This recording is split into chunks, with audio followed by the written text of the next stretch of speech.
Hello बच्चों, let's read the question. So question says that the plot of square root of the frequency of X-ray emitted against the atomic number lead to the suggestion of which law and rule? Which law and rule that is asking here.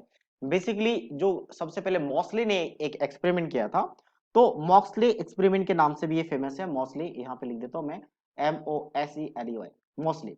तो इन्होंने experiment किया, तो इन्होंने देखा कि जो भी x ray निकल रही है उस एक्सरे का जो फ्रीक्वेंसी है, मतलब किसी भी मेटल में अगर हाई स्पीड इलेक्ट्रॉन को आप यहाँ पे फॉल करवाओ तो यहाँ से कुछ रेज निकलती हैं, उस रेज को हम क्या कहते हैं? एक्सरे कहते हैं. एक्सरे. तो इन्होंने डिफरेंट डिफरेंट मेटल लिया, डिफरेंट डिफरेंट एलिमेंट्स लिए, उनकी फ्रीक्वेंसी को देखा कि ये क्या हो रहा है आपके पास उसके एटॉमिक नंबर के, यानी जो एटम यहाँ पे लिया गया, एलिमेंट्स लिया गया, उसके एटॉमिक नंबर के डायरेक्टली प्रोपोर्शनल आ रहा था. साथ में दो कांस्टेंट आ रहे थे जो सभी मेटल्स के लिए फिक्स था. तो इसको जब यहाँ पे ग्राफ ड्रॉ किया गया तो ग्राफ में कुछ कैसा मिला, यहां से स्टार्ट होगा, ठीक है, क्योंकि यहाँ पे पॉजिटिव स्लोप है और सॉरी नेगेटिव इंटरसेप्ट है. नेगेटिव इंटरसेप्ट है तो आपके पास नीचे से आ जाएगा ग्राफ कुछ इस तरीके से.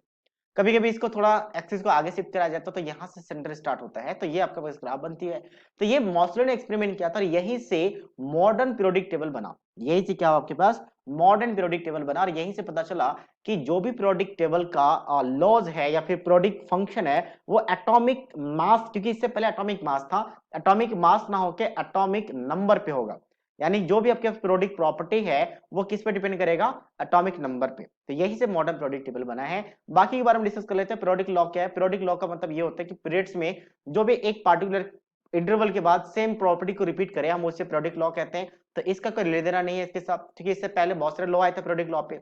होल्स रूल क्या होता है? होल्स रूल तो ये कहती है कि आप इलेक्ट्रॉन को फिलिंग कैसे करोगे, ठीक है. मान लो एक से ज्यादा इलेक्ट्रॉन्स है तो उसको फिलिंग कैसे करोगे, तो ये होल्स रूल कहती है. कहती है कि आपके पास दो इलेक्ट्रॉन है तो सभी को एक एक इलेक्ट्रॉन पहले दो, जब तक आपका सबको एक एक इलेक्ट्रॉन ना मिले आप उसको पेयर नहीं कर सकते. तो इसका इस एक्सपेरिमेंट से कोई मतलब नहीं है. न्यूलैंड ऑक्टेट रूल क्या कहता है? ये जब मॉडर्न पीरियोडिक टेबल नहीं था उससे पहले की बात है.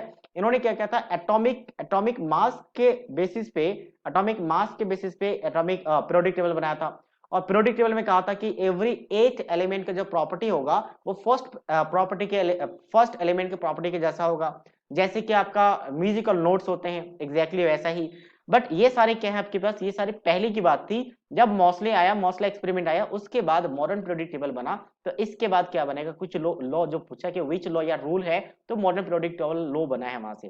That means option B is the right answer of this question. So I hope you understood it well. All the best.